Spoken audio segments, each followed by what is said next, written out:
Labadiena, esu Andrius Zabalevičius ir šiandien pakviesiu visus apsilankyti mūsų Lobelį Regus gamyboje ir šiek tiek pasižiūrėti, kaip mes atrodom ir kaip mes darbuojamės kasdien.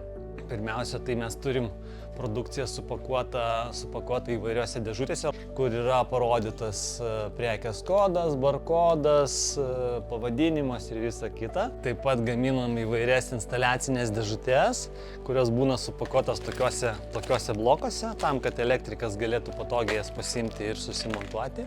Esam mūsų paskutiniam aukšte, kur atvažiuoja pagaminta produkcija.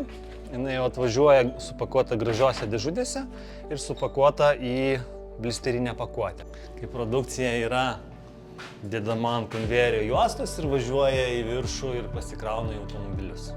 Čia mes turim elektros instaliacinių dėžučių surinkimo tokį tašką, kur darbuotojas susukinėja varžtukus į instaliacinės dėžutės, tam, kad pats rozetė ir jungiklis jau būtų įdedamas į tą dėžutę sienoje ir prisukamas varžteliais. Čia mes matom pakavimą tų pačių instaliacinių dėžučių, kai jos yra sudedamos blokais ir supakuojamos. Čia mes pakuojam rėmelius, ta termosusitraukianti plėvelė važiuoja per pečių ir konvejeryje, kol jinai važiuoja, jinai apsitraukia. Turim va tokį teisingai aptrauktą, gražų gaminį. Tada jau yra dedamos etiketės ir viskas pilnai pakuojama į dėžutes. Štai čia einame elektros instaliacinių gaminių ceche. Ir dabar aš jūs užvesiu į vieną iš barų mūsų, kur yra atliekamos tam tikros, surinkimo funkcijos. Tam, kad surinkti vieną lizdą, taip nėra, kad būtų galima pasakyti, kad reikia būtent tiek žmonių. Bet vidutiniškai gali būti apie 10 žmonių, 10-15 žmonių komanda, kad dirba.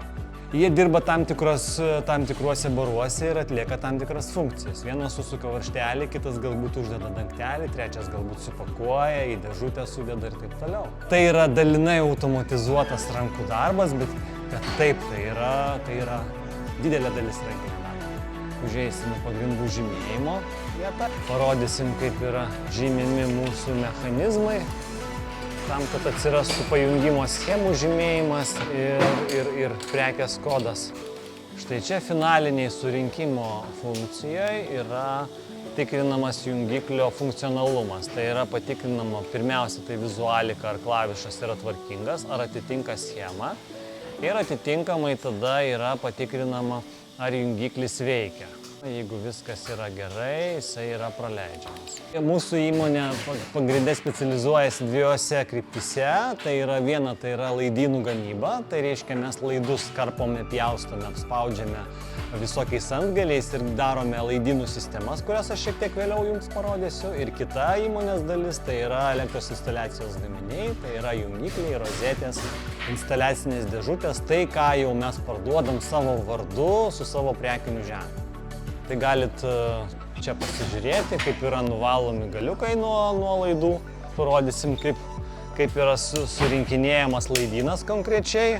Pagal tam tikro kliento brėžinius yra sukarpomas laidas, tada yra apspaudžiami antgaliai, yra ta visa pinė surenkama, šiuo atveju suklijuojama, sulankstoma ir turim konkrečiai tam gaminiui paruoštą laidyną. Yra užkalami antgaliai su vienu laidu, su dviem, yra uždedamos įvorės įvairių spalvų, yra uždedami termokembrikai, yra aišku pažymima mūsų žymekliu, kad tai yra mūsų gaminys ir yra paruošta laidynas ar pinė konkrečiai klientui.